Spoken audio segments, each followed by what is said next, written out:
Iya, saya tahu itu peraturan. Tapi kan saya juga punya hak untuk mengunjungi kedua orang tua saya di kampung. Ngomong soal keselamatan. Soal keselamatan itu ya urusan saya, urusan masing-masing. Bukan urusan pemerintah. Ajal itu di tangan Tuhan. Ajal, rezeki, jodoh, semua di tangan Tuhan. Manusia itu hanya berhak mempunyai tekad dan usaha. Saya berusaha. Saya juga punya tekad. Kalau manusia tidak berusaha juga tidak punya tekad, lebih baik tidak usah hidup di dunia ini. Ngaco-ngaco aja. Hidup orang diatur-atur. Emangnya apaan? Sebenarnya negara ini negara hukum apa negara diktator sih? Oh, maaf ya. Yang ngomel-ngomel tadi itu Kasmirah, tokoh dalam lakon monolog ini. Dia kesal karena ada larangan mudik dari pemerintah.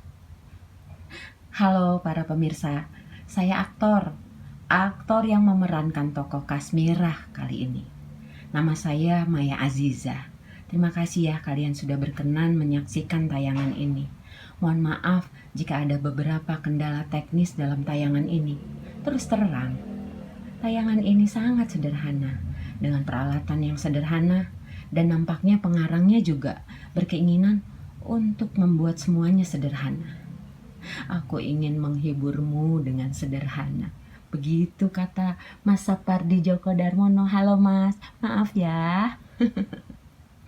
Ketika saya mempelajari tokoh Kasmirah dalam lakon monolog ini, ternyata manusia itu adalah makhluk yang sangat lemah dan tak berdaya.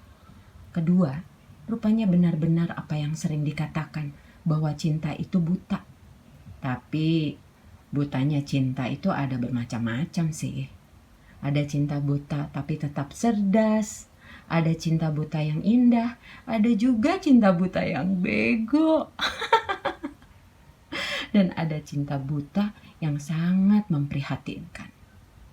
Maaf ya, ini kayaknya terlalu panjang saya bicara.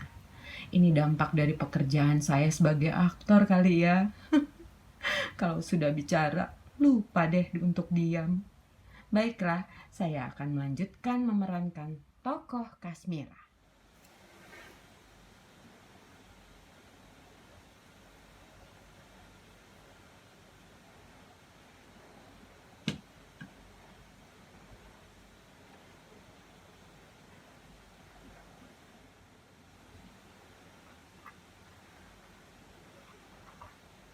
Indah sekali liontin emas ini.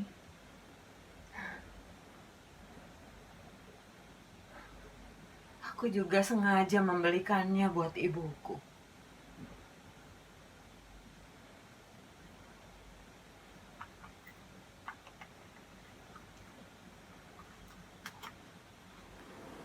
Ibuku pantas mendapatkan liontin emas ini.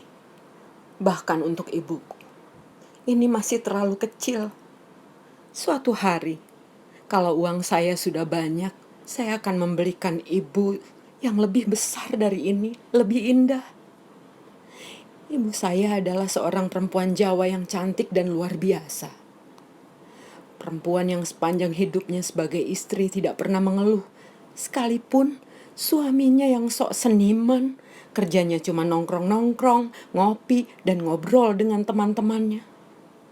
Saya tidak akan bilang kalau bapak saya itu brengsek. Berkata buruk kepada orang tua kan akan dosa. Right or wrong is my father. Bapak itu penghayal akut. Orang yang rasa bangganya kepada silsilah keturunan terlalu berlebih. Hampir ke setiap orang dan teman-temannya, ia selalu pamer kalau dirinya masih keturunan darah biru. Darah biru? Darah biru apa? Darah itu merah, Jenderal. Ibu rasanya sekarang ini sudah tidak lagi sebagai perempuan Jawa yang memiliki sifat ibu. Perempuan yang menyimpan dalam-dalam semua rahasia hatinya hanya untuk dirinya dan untuk Tuhan. Perempuan sekarang seperti sedang gandrung dan berduyun-duyun jadi perempuan yang merdeka, yang bebas dalam hal apa saja, termasuk dalam hal merintih-rintih. Rintihan hatinya saat ini tidak lagi hanya dimilikinya di dalam kamar sendiri, tetapi diboyong ke tempat terbuka dan bersifat kolosal.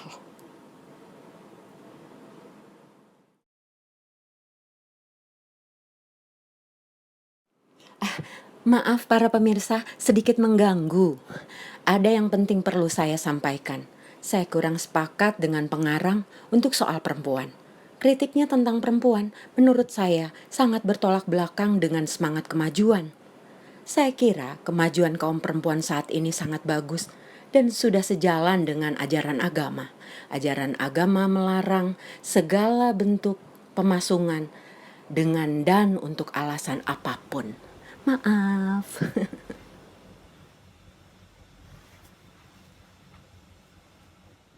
Liontin emas ini akan saya serahkan kepada ibu. Pasti dia senang. Tapi tidak buru-buru.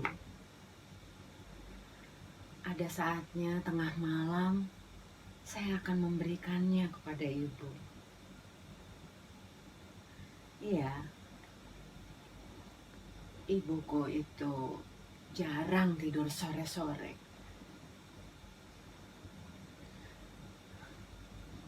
Dia sangat dekat dengan Gusti Allah. Kata ibuku, meminta di tengah malam itu pasti didengar oleh Gusti Allah. Dan dia selalu berdoa kepada Gusti Allah agar aku anaknya sukses.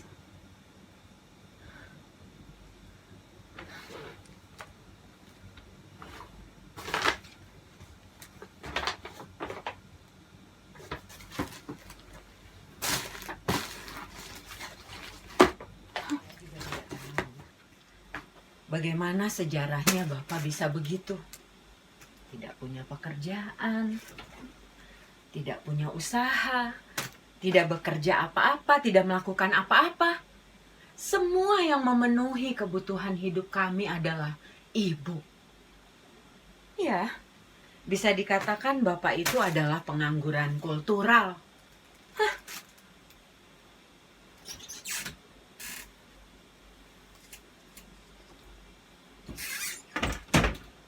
Ibu itu rajin pergi keluar rumah, menggantikan tugas Bapak. Kadang ke rumah Bu Jainal, kadang ke rumah Pak Mukidi, kadang juga ke rumah Lek Tati.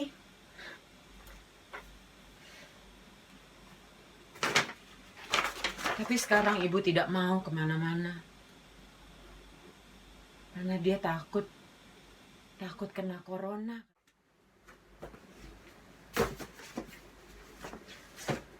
Kalau ini aku belikan jas untuk Bapak. Bahannya adem, katun. Pasti Bapak suka. Ya, tapi kata ibu sudah 2 hari ini badannya Bapak tidak enak. Aku jadi mikir.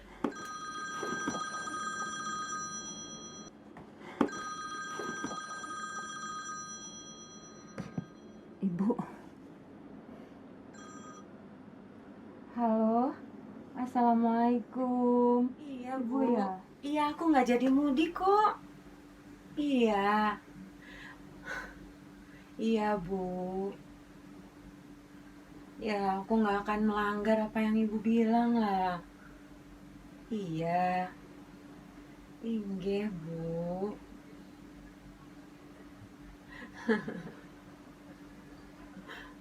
I love you, Ibu. Iya. Waalaikumsalam. Ibuku itu paling tidak suka kalau aku mengucapkan kata-kata I love you.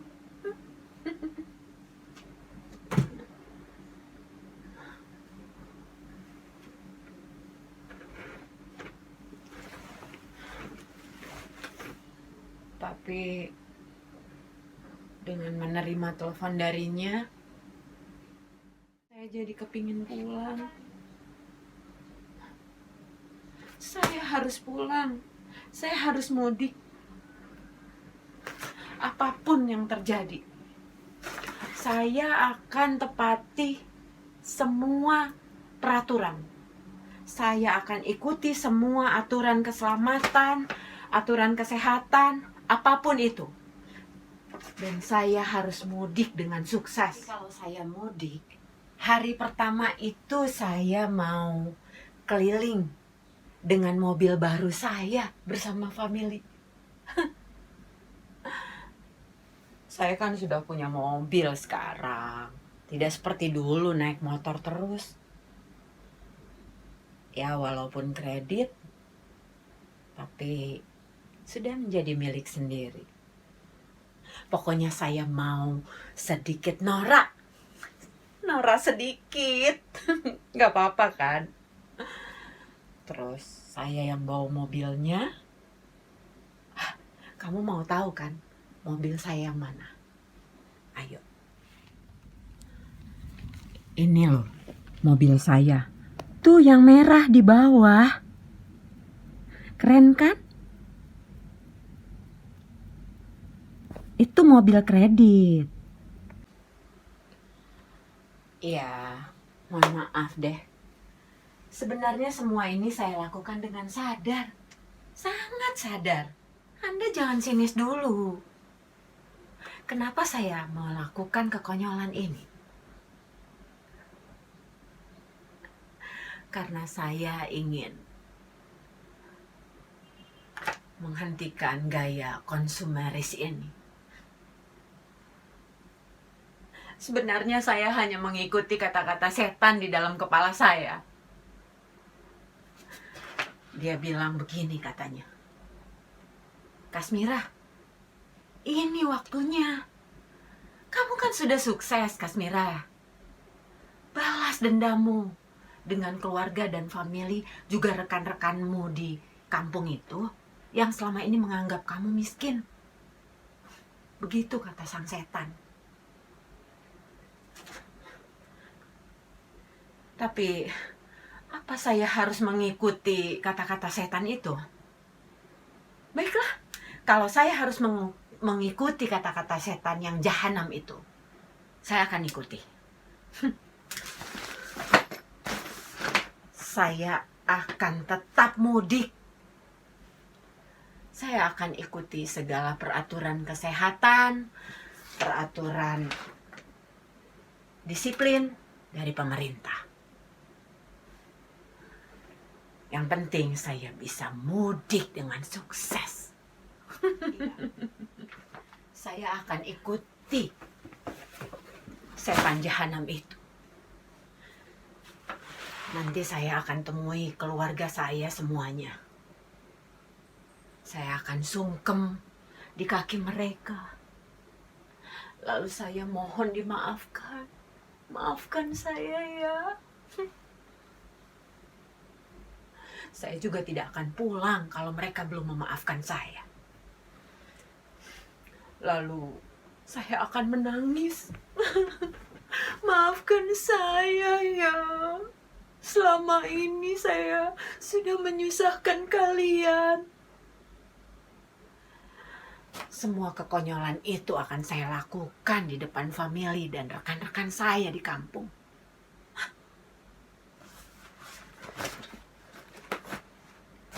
Ya, hanya untuk mengikuti kata-kata setan.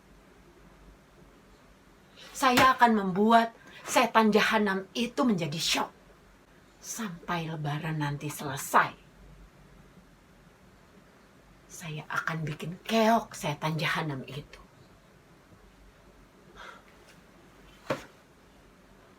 Lalu saya akan minta izin darinya untuk menjatuhkan setan jahanam itu. Ya Allah. Ya, hari keduanya saya mau nyekar ke pemakaman leluhur-leluhur saya. Di sana saya mau bermohon kepada mereka, kepada Tuhan, agar semua famili saya yang sombong dan selalu meributkan masalah turunan diberi keinsafan sama Tuhan. Mereka itu selalu pamer, meributkan masalah keturunan lah, masalah leluhur-leluhur mereka.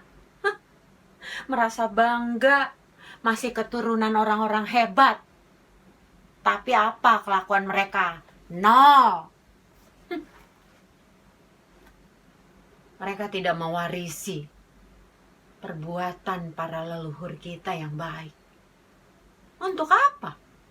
Kalau begitu semuanya nothing dong.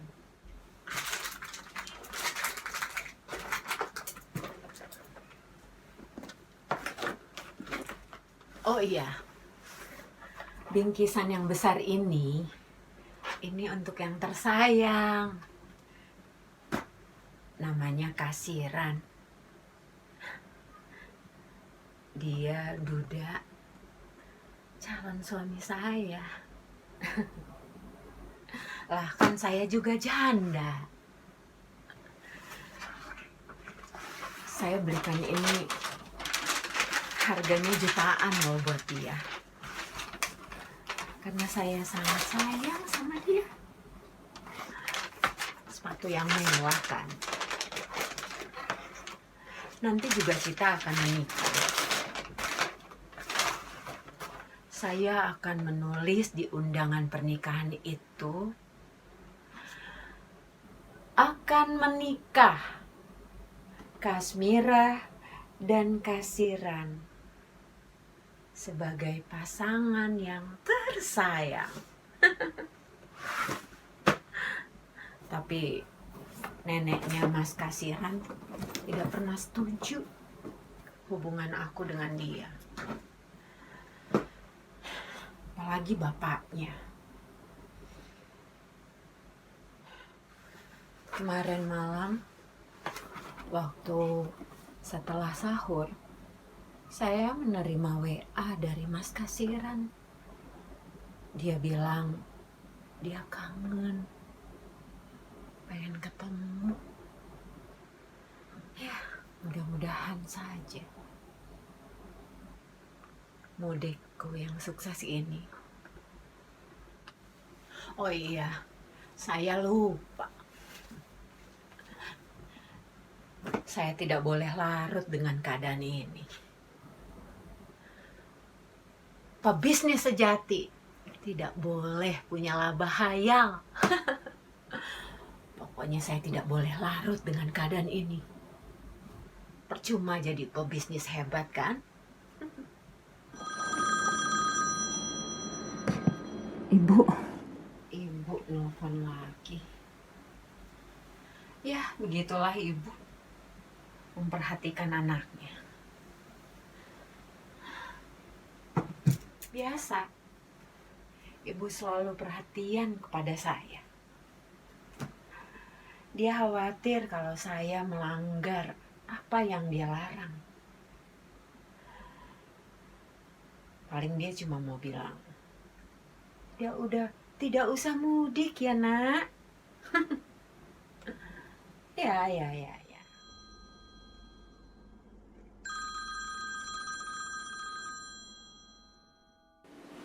Oh, Bude Sri.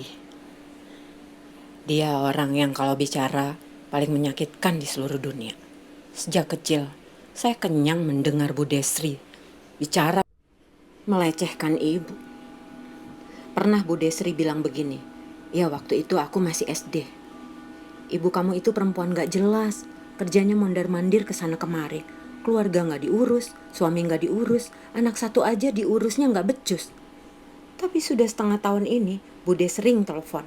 Sejak Bude tahu saya sudah mapan bekerja, dia bicara tidak kasar lagi. Malah dia minjem uang sama saya. Tapi saya nggak banyak babi bu bebo. Langsung saya kasih. Dan sampai sekarang tidak saya tagih. Terserah Bude. Mau mengembalikan alhamdulillah, nggak juga ya nggak apa-apa. Ini hanya dialog batin saya ke dia.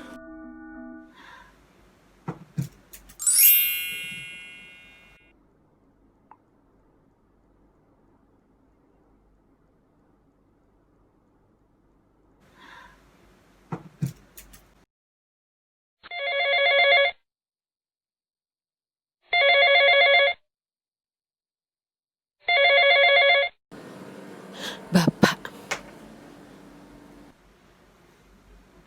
Iya, halo. Iya, waalaikumsalam, Bapak.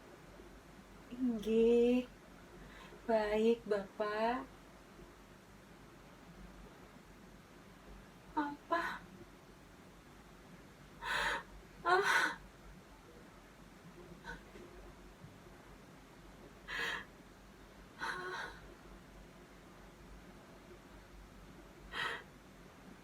apa? Ya ampun.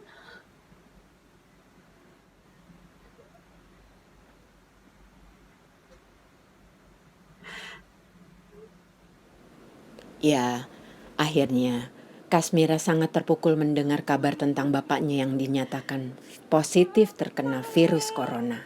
Juga ibunya. Bapaknya sudah dibawa ke rumah sakit, sedang ibunya akan diisolasi di rumah dan akan diawasi oleh petugas dari gugus tugas penanganan COVID-19. Famili dan para tetangga juga sepakat akan memberikan bantuan jika diperlukan. Menurut petugas, Ibu Kasmira sekalipun sangat sedih, tapi kondisi fisiknya baik. Ibunya juga minta maaf pada para tetangga atas kejadian ini. Ya Allah. Ampuni.